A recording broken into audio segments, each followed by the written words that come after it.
অনেক আগে একজন মানুষ তার স্ত্রী এবং তাদের একমাত্র ছেলে শাহিনের সঙ্গে বাস করত। তার পিতা ছিলেন একজন বড় ব্যবসায়ী এবং বহু বছর ধরে ব্যবসা করে তিনি প্রচুর সম্পদ অর্জন করেছিলেন। যখন তার ছেলে শাহিন যৌবনে পা দিল, তখনও সে ছিল নরম হৃদয়ের এবং বিশুদ্ধ চরিত্রের। কিন্তু তার এই গুণগুলো তার পিতার মতে সফল ব্যবসায়ের পথে বাধা হয়ে দাঁড়াত। তাই তার পিতা তাকে এমন একজন ব্যক্তি বানাতে চাইলেন যে নিজের বিষয়গুলো নিজে সামলাতে পারবে এবং তার উপর নির্ভর করা যাবে। বিশেষ করে যখন পিতা বুঝতে পারলেন বার্ধক্যের কারণে তিনি আর ব্যবসা চালিয়ে যেতে পারছেন না, তাই তিনি তার ছেলে শাহিনকে তার জাহাজটি দিলেন, যা দিয়ে তিনি নিজে সমুদ্রে ভ্রমণ ও ব্যবসা করতেন।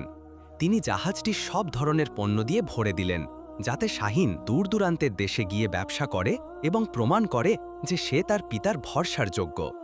শাহিন সমুদ্রে যাত্রা করল। সমুদ্রের মাঝখানে ভাসতে ভাসতে তার পথে একটি বড় জাহাজ এলো, যার উপর কালো পতাকা উঠছিল এবং তা থেকে কান্না ও চিৎকারের শব্দ ভেসে আসছিল। শাহিন সেই জাহাজের কাছে গিয়ে তাদের ক্রুদের জিজ্ঞেস করল, আল্লাহর কসম, এই কান্না ও চিৎকার কিসের? তারা জবাব দিল যে এটি দাসদের কণ্ঠস্বর, যাদের তারা তাদের 1 বছরের দীর্ঘ যাত্রায় ধরে এনেছে। কান্নার শব্দ তাদের কাছ থেকে আসছে, যাদের মঙ্গল সর্দারের আদেশ পালন না করার জন্য শাস্তি দেওয়া হচ্ছে। শাহিন তাদের বলল তাদের সর্দারকে জানাতে যে সে সব দাসদের কিনতে প্রস্তুত। মঙ্গল সর্দার এই প্রস্তাব শুনে খুশি হল এবং শাহিনের প্রস্তাব মেনে নিল। আলোচনার পর তারা এই সিদ্ধান্তে পৌঁছালো যে মঙ্গলরা শাহিনের জাহাজ এবং তার সমস্ত পণ্য নেবে, আর বিনিময়ে তারা জাহাজে বন্দী সব দাসদের মুক্ত করে দেবে। দাসদের মুক্ত করার পর শাহিন তাদের মধ্যে একজন বৃদ্ধা মহিলা এবং অত্যন্ত সুন্দরী এক তরুণীকে দেখল। সে তাদের দিকে এগিয়ে গিয়ে জিজ্ঞেস করল তারা কেন এখানে এবং তাদের দেশ কোথায়, যাতে সে তাদের সেখানে পৌঁছে দেওয়ার জন্য একটি জাহাজ খুঁজে দিতে পারে। কাঁদতে কাঁদতে বৃদ্ধা জবাব দিল, আমাদের দেশ হলো আরমিন রাজ্য।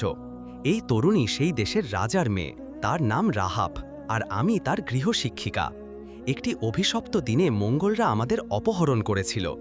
আমরা জঙ্গলে ঘুরতে গিয়েছিলাম এবং হারিয়ে গিয়েছিলাম। তারা আমাদের খুঁজে পেয়ে দাস হিসেবে নিয়ে গিয়েছিল। শাহিন ভ্রমণকারী জাহাজের মালিকদের আরমিন দেশ সম্পর্কে জিজ্ঞেস করল, কিন্তু কেউই এই দেশ সম্পর্কে জানত না। তখন বৃদ্ধা তাকে বাধা দিয়ে বলল, আমাদের অপহরণের পর প্রায় 6 মাস কেটে গেছে। মঙ্গলরা আমাদের নিয়ে সমুদ্রে ঘুরছে, তাই সম্ভবত আমাদের দেশ এখান থেকে অনেক দূরে এবং এখানে কেউই এটি সম্পর্কে শোনেনি। নিশ্চিতভাবে কেউ আমাদের সেখানে নিয়ে যেতে পারবে না। তারপর বৃদ্ধা এবং তরুণী তাকে অনুরোধ করল তাদের আশ্রয় দিতে, কারণ তাদের আর কোনো আশ্রয় বা ফিরে যাওয়ার পথ ছিল না। শাহিনের হৃদয় তাদের দুরবস্থায় গলে গেল। সে তাদের বলল সেই দিন থেকে সে তাদের আশ্রয়দাতা হবে।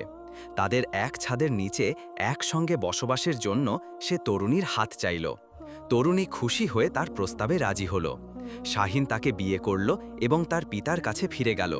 সে তার সঙ্গে ঘটে যাওয়া সব ঘটনা বর্ণনা করল। সে তার পিতাকে বলল কিভাবে সে জাহাজ ও পণ্যের বিনিময়ে দাসদের মুক্ত করেছে। সে তরুণী এবং তার গৃহশিক্ষিকাকে তার পিতার সঙ্গে পরিচয় করিয়ে দিল। সে জানালো যে তরুণী একটি দূরবর্তী দেশের রাজকন্যা।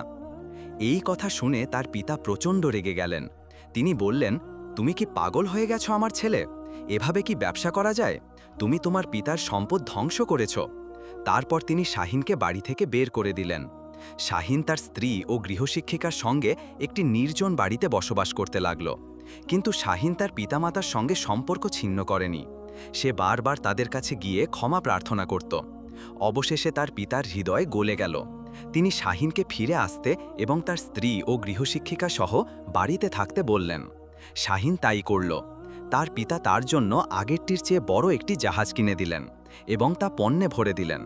তিনি শাহিনকে নির্দেশ দিলেন এবার ব্যবসায় মন দিয়ে মাথা ঠান্ডা রাখতে, আবেগের বশে কিছু না করতে। শাহিন এবার যাত্রা করল তার পিতার উপদেশ মেনে চলার এবং প্রচুর লাভ করে আগের ক্ষতি পুষিয়ে নেওয়ার ইচ্ছা নিয়ে। যখন তার জাহাজ প্রথম গন্তব্যে পৌঁছালো, সে দেখল সৈন্যরা দুর্বল ও দরিদ্র মানুষের একটি লম্বা সারি হাঁকিয়ে নিয়ে যাচ্ছে। তাদের হাত শিকল দিয়ে বাঁধা। সে তাদের সম্পর্কে জিজ্ঞাসা করল এবং জানতে পারল তারা গরিব কৃষক, যারা শহরের খাজনা দিতে পারেনি। তাদের দারিদ্র্য ও দুর্বল অবস্থার কারণে শাসক তাদের কারাগারে পাঠানোর নির্দেশ দিয়েছেন। শাহিন শাসকের সঙ্গে দেখা করতে চাইল। তাকে শাসকের প্রাসাদে পথ দেখানো হলো। সে শাসকের সঙ্গে দেখা করে প্রস্তাব দিল তার জাহাজের সমস্ত পণ্য সেই দরিদ্র কৃষকদের ঋণের বিনিময়ে দেবে, যদি শাসক তাদের মুক্ত করে। কিন্তু শাসক ছিল লোভী। সে শুধু পণ্য নয়, জাহাজটিও দাবি করল। শাহিনকার পিতার উপদেশ মনে করল যে মাথা ঠান্ডা রেখে ব্যবসা করতে হবে, কিন্তু তার স্বভাবই তাকে জয় করল। সে শাসকের প্রস্তাবে রাজি হল। শাসক সব কৃষকদের মুক্ত করার নির্দেশ দিল। শাহিন খালি হাতে তার শহরে ফিরল। এবার সে তার পিতার মুখোমুখি হতে পারল না, কারণ তার কাছে নিজের পক্ষে বলার কিছুই ছিল না। সে রাস্তায় রাস্তায় ঘুরে ভবঘুরে জীবনযাপন করতে লাগল।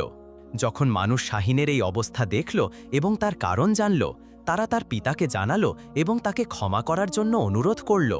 প্রথমে তার পিতা রাজি হলেন না, কিন্তু শাহিনের মায়ের বারবার অনুরোধ এবং রাস্তায় তার ছেলের করুণ অবস্থা দেখে তিনি নরম হলেন। তিনি শাহিনকে বাড়িতে ফিরিয়ে আনলেন এবং তাকে ক্ষমা করলেন। কিন্তু তিনি বললেন তিনি আর কখনো তাকে ব্যবসার দায়িত্ব দেবেন না, যতক্ষণ না তিনি নিশ্চিত হন যে শাহিন তার হৃদয় নয়, মাথা দিয়ে ব্যবসা করতে শিখেছে। কিছুদিন পর পিতা শাহিনকে পরীক্ষা করতে চাইলেন, দেখতে চাইলেন সে তার ভুল থেকে শিক্ষা নিয়েছে কিনা। তিনি তার জন্য কিছু রুটি কিনে দিলেন এবং তাকে একটি নির্দিষ্ট জায়গায় গিয়ে সেগুলো বিক্রি করতে বললেন। তিনি ইচ্ছাকৃতভাবে এমন জায়গা বেছে নিয়েছিলেন যেখানে অভাবী ও দুর্বল মানুষের সংখ্যা বেশি, যাতে শাহিনের উপদেশ মানার ক্ষমতা পরীক্ষা করতে পারেন। শাহিন যখন ফিরল, তার হাত খালি ছিল, কারণ সে সব রুটি গরিব ও অভাবীদের মধ্যে বিলিয়ে দিয়েছিল। পিতা তাকে প্রতিদিন একই পরিমাণ রুটি দিতে লাগলেন এবং একই নির্দেশ দিতে লাগলেন। দিন যেতে লাগল, শাহিন কিছু টাকা নিয়ে বাড়ি ফিরতে শুরু করল। অবশেষে একদিন এলো যখন শাহিন রুটি বিক্রি করে লাভ নিয়ে ফিরল। তার পিতা জিজ্ঞাসা করলেন, কি বদলালো আমার ছেলে? শাহিন বলল, আমি এখন তোমার দেওয়া রুটি বিক্রি করে মুদির দোকানে গিয়ে আরেকটি পরিমাণ রুটি কিনি। সেগুলো বিক্রি করে যে লাভ হয় তা দিয়ে অভাবীদের দান করি এবং তোমার দেওয়া রুটির লাভ নিয়ে বাড়ি ফিরি। তার পিতা গর্বের হাসি হেসে বললেন, এটাই আমি তোমাকে শেখাতে চেয়েছিলাম আমার ছেলে। আমি তোমার পিতা হলেও যখন আমি তোমাকে রুটি দিই তা একটি আমানত, তুমি তার হিফাজত করবে এবং তা আমার কাছে ফিরিয়ে দেবে, হয় তেমনই নয়তো তার চেয়ে ভালো অবস্থায়। কিন্তু ভালো কাজ করতে আমি তোমাকে বারণ করব না, তবে তা তোমার নিজের পরিশ্রম ও অর্থ দিয়ে করতে হবে। অন্যের অর্থ নিয়ে তুমি দান করতে পারো না। যদি তা করো তবে তা যেন চুরি করে দান করার মতো, আর এটা ঠিক নয় আমার ছেলে। শাহিন পাঠটি ভালোভাবে বুঝল। তার পিতা নিশ্চিত হলেন যে তার ছেলে এখন আরেকটি সুযোগ পাওয়ার যোগ্য। তিনি তার জন্য আগের সব জাহাজের চেয়ে বড় একটি জাহাজ কিনে দিলেন এবং তা পণ্যে ভরে দিলেন। শাহিন তার পিতামাতা, বন্ধু-বান্ধব এবং পরিবারের সঙ্গে বিদায় নিল। তার স্ত্রী রাহাফ খুব দুঃখ পেল এবং তার পিতামাতার কথা মনে পড়ল। যখন সে শাহিনকে তার পিতামাতা ও পরিবারের সঙ্গে আলিঙ্গন করতে দেখল, শাহিন তাকে সান্ত্বনা দিয়ে বলল সে তার যাত্রায় তার পিতামাতাকে খুঁজে বের করার পরিকল্পনা করেছে। তারপর সে তাকে বিদায় দিয়ে সমুদ্রে যাত্রা করল। তার পরিকল্পনা ছিল জাহাজের সামনে তার স্ত্রী এবং গৃহশিক্ষিকার ছবি আঁকা, যাতে কেউ তাদের চিনতে পারলে তাকে আর্মিন রাজ্যের দিকে পথ দেখাতে পারে। শাহিন এক দেশ থেকে আরেক দেশে ভ্রমণ করতে লাগল। অবশেষে সে একটি দূরবর্তী দ্বীপে পৌঁছাল। সেই দ্বীপের একজন ন্যায়পরায়ণ শাসক ছিলেন, যিনি তার শহরের রাস্তায় ঘুরে প্রজাদের অবস্থা দেখতে ভালোবাসতেন। তার ঘোরাঘুরির সময় শাহিনের জাহাজ দ্বীপের বন্দরে ভিড়ল। জাহাজের ওপর আঁকা তরুণীর ছবি শাসকের দৃষ্টি আকর্ষণ করল।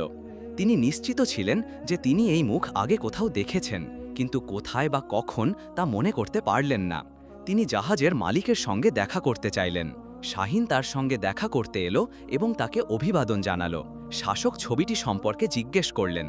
শাহিন তাকে আর্মিন রাজ্য থেকে রাজকন্যার অপহরণের গল্প শোনালো, কিভাবে সে তাকে খুঁজে পেয়েছিল এবং কেন সে তার ছবি জাহাজে আঁকিয়েছিল। আর্মিন রাজ্যের নাম শুনে শাসক অবাক হলেন। তিনি বললেন, তুমি কি জানো কে আর্মিন রাজ্যের শাসক? সে আমার চাচাতো ভাই, আর তোমার স্ত্রী তার মেয়ে। শাহিন এই সুসংবাদ শুনে আনন্দিত হল। তিনি শাসককে আর্মিন রাজ্যের দিকে পথ দেখাতে বললেন। শাসক তার উপদেষ্টাকে শাহিনের সঙ্গে পাঠালেন পথ দেখানোর জন্য। তারা কয়েকদিন ধরে সমুদ্রে ভ্রমণ করল। অবশেষে তারা আর্মিন রাজ্যে পৌঁছাল। সেখানকার লোকেরা জাহাজের চারপাশে ভিড় করল, জানতে চাইল কেন রাজকন্যা ও তার গৃহশিক্ষিকার ছবি জাহাজে আঁকা।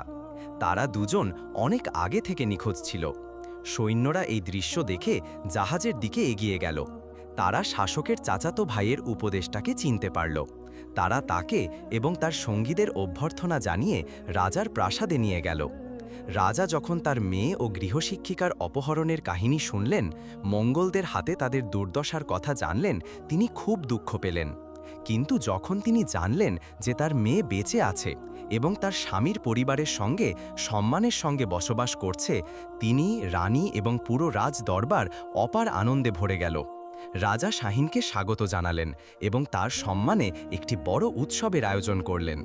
উৎসবের সময় রাজা তার প্রজাদের উদ্দেশ্যে বললেন, আল্লাহর রহমতে এবং এই যুবকের নরম হৃদয়ের কারণে আমার মেয়ে একটি মহা বিপদ থেকে মুক্তি পেয়েছে। সে সারা জীবন মঙ্গলদের কাছে দাসী হয়ে থাকতে পারত। তাই আমি সিদ্ধান্ত নিয়েছি সে এবং তার পরিবার এখানে আমাদের সঙ্গে প্রাসাদে সম্মানের সঙ্গে বসবাস করবে। আমি তাকে আমার উত্তরাধিকারী এবং আমার পরে রাজ্যের শাসক হিসেবে নিয়োগ করছি। আমি আমার প্রতিশ্রুতিতে অটল, আর তোমরা আমার এই কথার সাক্ষী। শাহিন যখন তার স্ত্রী ও পিতামাতাকে আনতে তার শহরে ফিরতে প্রস্তুত হল, রাজা তাকে তার ব্যবসায়িক জাহাজ রেখে যেতে বললেন। তিনি তার জন্য একটি দ্রুতগামী জাহাজ প্রস্তুত করলেন, যা অর্ধেক সময় তাকে গন্তব্যে পৌঁছে দেবে। শাহিন ভাবল, যদি সে তার জাহাজ ছাড়া ফেলে, তার পিতা তার কথা বিশ্বাস করবে না এবং ভাববে যে সে আগের মতো জাহাজ নষ্ট করেছে। সে রাজাকে তার দুশ্চিন্তার কথা জানালো। রাজা পরামর্শ দিলেন যে তিনি তার মন্ত্রীকে শাহিনের সঙ্গে পাঠাবেন এবং রাজ্যের মোহরযুক্ত একটি চিঠি দেবেন, যাতে তার পিতা তার কথার সত্যতা বিশ্বাস করে। শাহিন রাজি হল এবং মন্ত্রীর সঙ্গে সমুদ্রে যাত্রা করল। যখন সে তার শহরে পৌঁছালো, তার পিতা তাকে স্বাগত জানালেন। কিন্তু বন্দরে রাখা জাহাজগুলোর মধ্যে শাহিন জাহাজ না দেখে তিনি ভাবলেন তার ছেলে আবারও জাহাজ নষ্ট করেছে। তিনি শাহিনের উপর রেগে যেতে চাচ্ছিলেন, কিন্তু মন্ত্রী হস্তক্ষেপ করে পুরো গল্প বললেন। তিনি তার পিতাকে জানালেন রাজার নির্দেশ যে তাদের সবাইকে প্রাসাদে গিয়ে বসবাস করতে হবে। তিনি আরও বললেন, শাহিন এখন রাজ্যের উত্তরাধিকারী এবং ভবিষ্যতে রাজা হবে। তখন তার পিতার মুখে রাগের পরিবর্তে আনন্দ ও গর্বের হাসি ফুটে উঠল। তিনি শাহিনকে জড়িয়ে ধরলেন এবং সুসংবাদটি শাহিনের মা, তার স্ত্রী, রাজকন্যা এবং গৃহশিক্ষিকার কাছে পৌঁছে দিলেন। তাদের আনন্দের কোনো সীমা ছিল না। সবাই তাদের জিনিসপত্র গুছিয়ে রাজ্যের দিকে যাত্রা করল, যেখানে তারা রাজার প্রাসাদে একসঙ্গে বসবাস করবে। এক রাতে যখন তারা সমুদ্রে ভ্রমণ করছিল, রাজার মন্ত্রী শাহিনকে জাহাজে ডেকে ডেকে পাঠালো, যাতে তারা যাত্রার অগ্রগতি নিয়ে আলোচনা করতে পারে।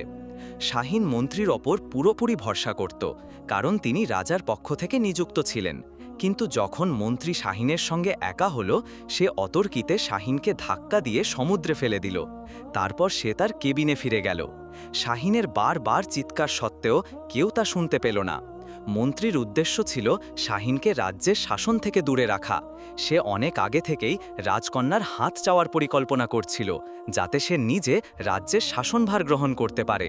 তাই সে শাহিনকে সরিয়ে দেওয়ার সিদ্ধান্ত নিয়েছিল। কিন্তু সেই রাতে ভাগ্য শাহিনের পক্ষে ছিল।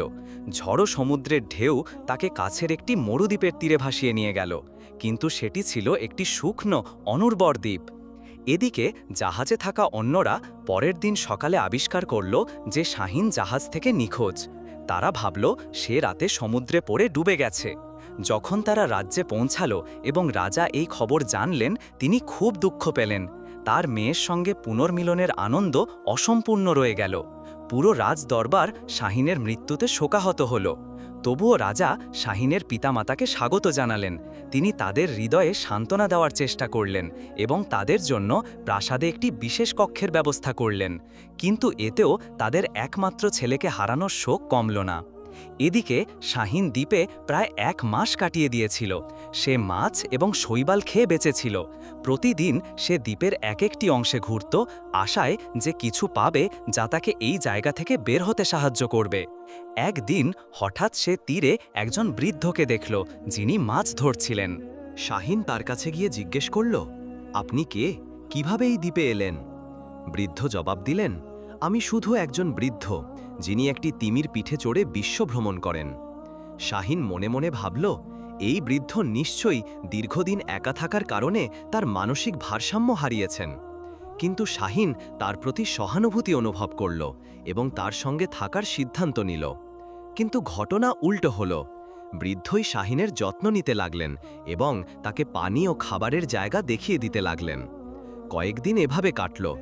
একদিন বৃদ্ধ শাহিনকে অবাক করে দিয়ে বললেন, আজ পূর্ণিমা হয়েছে, আজ রাতে বিশাল তিমি আসবে এবং আমাকে অন্য কোথাও নিয়ে যাবে।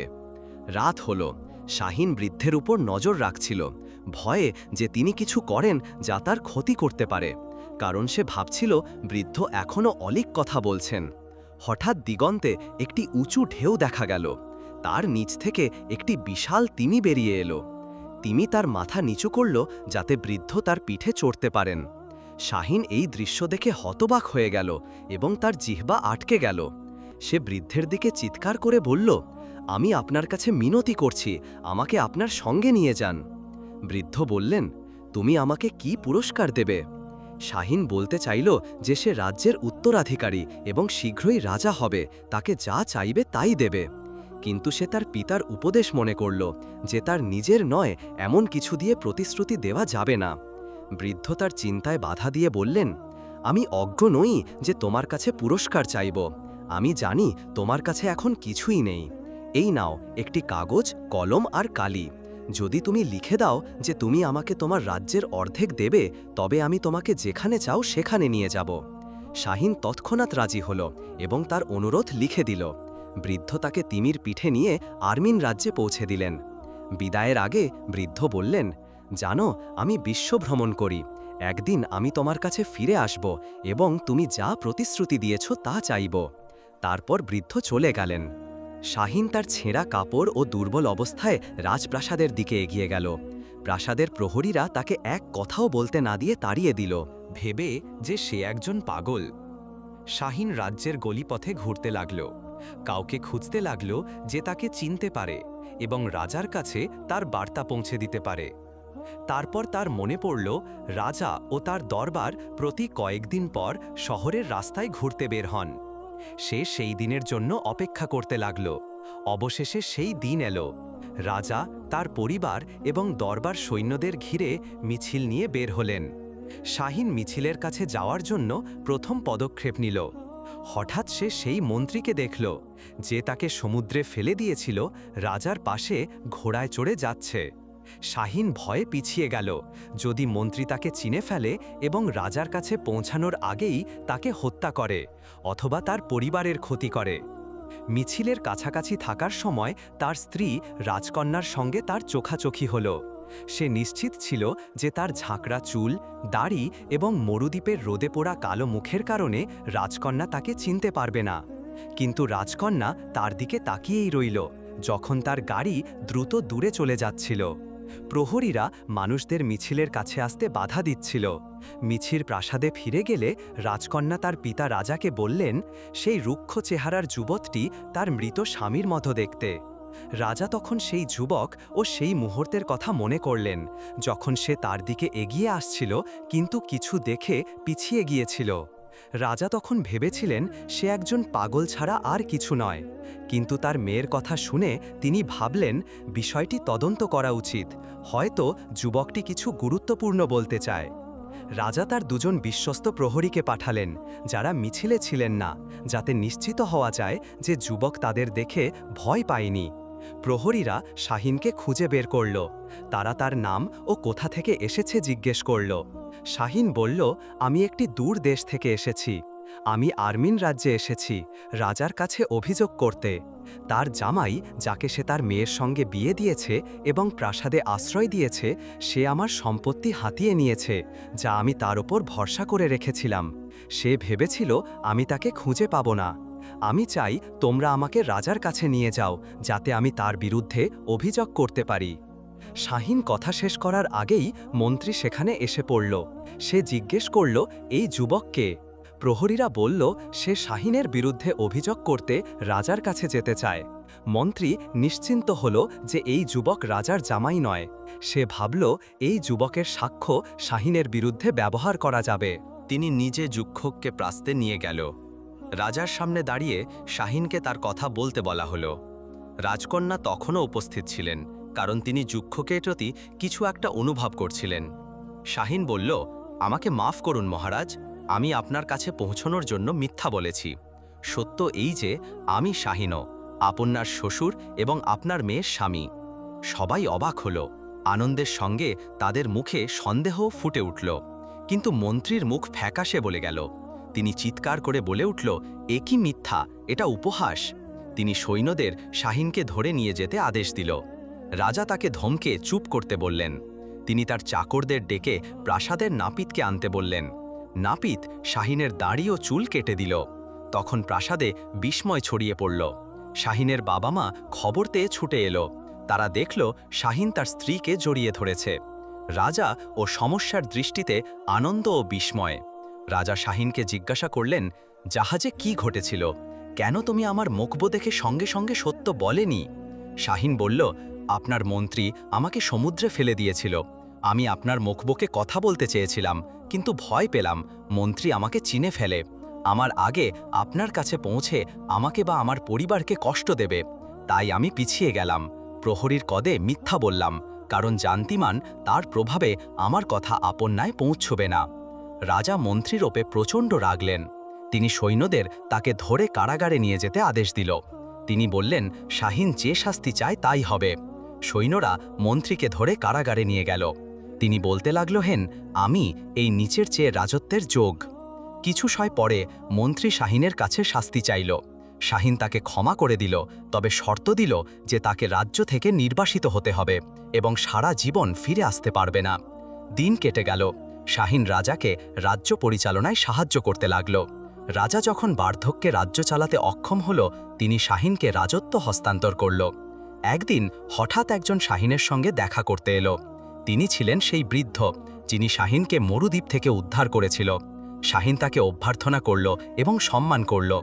বৃদ্ধ সেই কাগজ বের করল যে শাহিন তার সম্পত্তির অর্ধেক দেওয়ার প্রতিশ্রুতি দিয়েছিল। শাহিন মাথা নিচু করল এবং বলল, আপনি আপনার প্রতিশ্রুতি রক্ষা করেছেন, আমাকে মরুদ্বীপ থেকে উদ্ধার করেছেন। আমিও আমার প্রতিশ্রুতি রক্ষা করব, যত বড়ই হোক আমার সম্পত্তি। শাহিন হিসাবের লোক ডাকল। প্রথমে প্রাসাদের অর্ধেক বৃদ্ধের নামে লিখল, তারপর রাজ্যের জমি ভাগ করতে লাগল। হিসাবের লোক নিশ্চিত করল যে কিছুই বাকি নেই। শাহিন বৃদ্ধকে জিজ্ঞাসা করলেন, আমি কি আমার প্রতিশ্রুতি পূরণ করেছি? বৃদ্ধ বলল, তুমি পূরণ করেছ, ভাগাভাগি নিখুঁত। বৃদ্ধ দাঁড়িয়ে শাহিনের দিকে তাকালো। শাহিনের মুখে কোনো আপত্তি বা অসন্তোষ নেই। তিনি ছিলেন কৃতজ্ঞ ও সন্তুষ্ট। বৃদ্ধ হেসে বলল, আমি কোনো বৃদ্ধ নই, আমি একজন দূত রাজা। তোমাকে উদ্ধার করতে এবং তোমার মাধ্যমে কাজর করতে পাঠানো হয়েছিল। এই তোমার সম্পত্তি, আমি তা ফিরিয়ে দিলাম। তোমাকে আমার শুভেচ্ছা ও আন্তরিক প্রার্থনা। তোমার রাজত্ব দীর্ঘজীবী হোক। তারপর তিনি শাহিনের সামনে থেকে অদৃশ্য হয়ে গেল। শাহিন সেই মুহূর্ত থেকে প্রতিজ্ঞা করল, তিনি মুক্তাজদের প্রতি দয়াশীল ও সবার প্রতি উদার হবেন। তার রাজত্বকালে সবাই এইভাবে বাসছিল। এখানেই আমাদের গল্প শেষ। আশা করি এই গল্পটি আপনাদের পছন্দ হয়েছে। আমাকে সমর্থন করুন চ্যানেলে সাবস্ক্রাইব করে ও ভিডিওতে লাইক দিয়ে। ইনশাআল্লাহ আপনাদের চ্যানেল হামাদান ভয়েসে আরেকটি গল্পে দেখা হবে।